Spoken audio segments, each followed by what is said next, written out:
Yes, i den her video, der skal vi se på noget om alkoholer, altså den organiske kemi, og især toldens reaktion.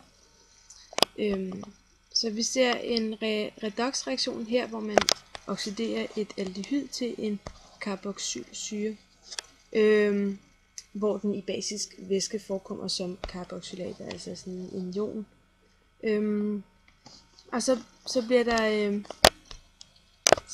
bliver spurgt, hvordan man ved toldens reaktion kan påvise aldehyder. Ja, og ved en mild oxidation af en primær alkohol dannes der aldehyder. Aldehyder oxideres let videre til carboxylsyre, og derfor kan det være nødvendigt at destillere aldehyder på reaktionsbladene, så snart det er dannet. Ketoner, som bliver dannet af sekundære alkoholer, omdannes ikke ved mild oxidation videre. Dette kan man udnytte til at skelne mellem aldehyder og ketoner.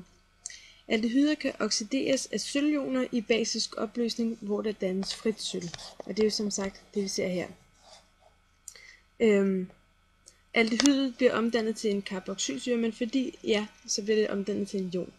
Ved reaktionen vil der ske en bundfældning af sølv-1-oxid, og ligevægten ligger langt mod højre, som I kan se her. For at undgå udfældning benytter man et ammoniakkompleks, som binder sølvionerne. Og det er det, man kalder for toldens reagens, og det er den, vi kan se her med lilla skrift. Ja. Ved fremstillingen af denne benyttes der så meget ammoniak, at bundfaldet af sølv-1-oxid bliver fuldstændig opløst. Aldehyder giver sølv ved reaktion med toldens reagens, imens ketoner slet ikke reagerer. Så på den måde kan man skelne imellem de to. Så skal vi beskrive, hvilken anden redoxreaktion, der kan benyttes til påvisning af aldehyder. En anden metode til påvisning af ketoner og aldehyder er Fehlings-væske. Det er også en redoxreaktion, hvor man bruger kobber-2-ioner, der er bundet til tartrat-ioner, som tilsammen danner et kompleks i en reaktionsblanding. Og her ser vi strukturformen for det her tartrat.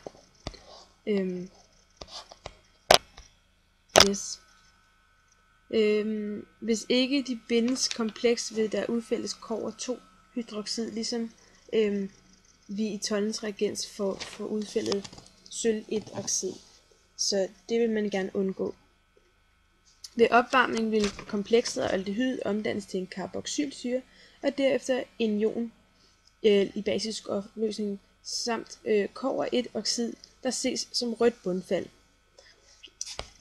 Med Fehlings væske vil ketoner, som ellers ikke omdannes ved mild oxidering, dog alligevel oxideres lidt, så derfor kan man ikke være helt sikker på, at en oxideret reaktant er et aldehyd. Og det her fænomen kaldes omlejring. Det er, når en keton omdannes til et aldehyd i en stærk basisk opløsning. Yes. Og så her til sidst har vi 3 alkoholer, A, B og C, som bliver oxideret med dikromat-ioner i sur opløsning, som er en mild oxidation. Og herefter bliver oxidationsprodukterne undersøgt med henholdsvis toldens reagens og med 2,4 dinitrofenylhydrazin. Og vi kan se i det første tilfælde, at alkohol A's oxidationsprodukt, at den reagerer ikke med toldens. Det vil sige, at vi har at gøre med en sekundær alkohol, og det altså må være en keton, som reagerer med DNP, og oxidationsproduktet her er så en hydrazon. I alkohol B's tilfælde har vi at gøre med en primær alkohol, fordi at det er en positiv reaktion i toldens reagens, og i kondensationsreaktion med DNP bliver produktet en hydrazon. Så her reagerer den altså også, derfor har den 2 plusser. Og alkohol C's oxidationsprodukt, det må være en tertiær alkohol, som ikke reagerer med toldens reagens, og heller ikke indeholder en carbonylforbindelse, der kan reagere i DNP. Så der ser vi, at der er 2 minuser. Det var det hele.